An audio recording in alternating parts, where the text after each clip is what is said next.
বড় সিইওদের সাথে মিশা, চায়নার সাথে মানে বাংলাদেশকে ইন্ডাস্ট্রিয়ালাইজেশনের জন্য, বাংলাদেশে ম্যানুফ্যাকচারিং এর জন্য একটা বড় হাব তৈরি করার জন্য চায়নার সাথে সেই ধরনের আমরা একটা আমাদের সম্পর্কটা একটা নতুন উচ্চতায় নিতে চাই, এটা একটা। এবং চাইনিজ অ্যাম্বাসাডার বলেছেন যে এটা হবে যে this is the most important visit like by Bangladeshi leader in 50 years. যেমন এই বছর বাংলাদেশ এবং চায়না তাদের 50 বছর যে রিলেশনশিপ তারা সেটা সেলিব্রেট করছে, তো এটা হবে মোস্ট ইম্পর্টেন্ট ভিজিট তারা মনে করছে। তো এখানে আমাদের তরফ থেকে, ইন্টারিম গভর্নমেন্টের তরফ থেকে ফোকাসটা থাকবে যে চাইনিজ কোম্পানিগুলো যাতে বাংলাদেশে এসে তাদের ফ্যাক্টরিগুলোকে রিলোকেট করে। এটা নিয়ে প্রফেসর ইউনূস যখন ইউনাইটেড নেশনের জেনারেল অ্যাসেম্বলিতে উনি গিয়েছিলেন, সেখানে সাইডলাইনে চাইনিজ ফরেন মিনিস্টারের সাথে কথা হয়েছিল, সেখানে কিন্তু উনি সুস্পষ্টভাবে তাকে বলেছিলেন যে চাইনিজ যারা সোলার কোম্পানি তারা যেন বাংলাদেশে ইনভেস্ট করে, কারণ Chinese solar company global trade প্রোটেকশনের কারণে অনেক ক্ষেত্রে তারা বাধাগ্রস্ত হচ্ছে। কিন্তু আমাদের তরফ থেকে, আমাদের এখান থেকে যদি এক্সপোর্টটা করে তাহলে সেই ধরনের কোনো প্রোটেকশন লিস্ট, কোনো ট্যারিফ তার উপর ইম্পোজ হবে না।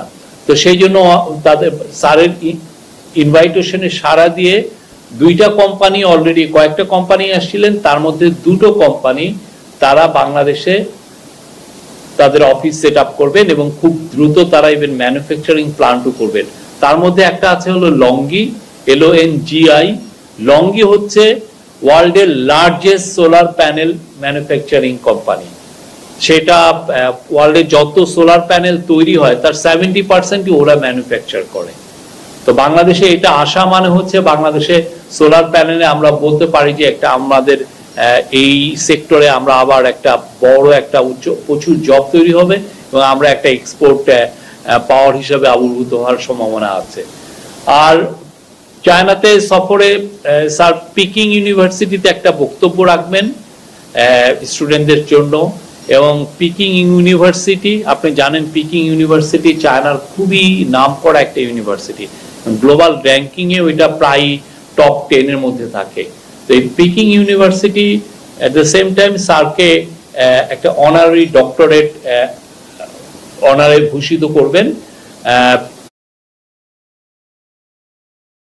এছাড়া উনি হাইটেক পার্কে যাবেন, ওদের চাইনিজদের যারা হাইটেক পার্ক ওরা কিভাবে, আপনি জানেন চায়না হ্যাজ এমার্জ অ্যাজ ওয়ার্ল্ডের খুবই অনেকে বলেন যে নাম্বার 1 হাইটেক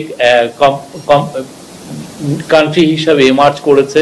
তো তাদের যে কাটিং এজ টেকনোলজি গুলো কোথায় কোথায়, ওরা ইভিতে ওয়ার্ল্ডের এখন নাম্বার 1। ইভি মানে ইলেকট্রিক ভেহিকল, তারপরে হচ্ছে সোলার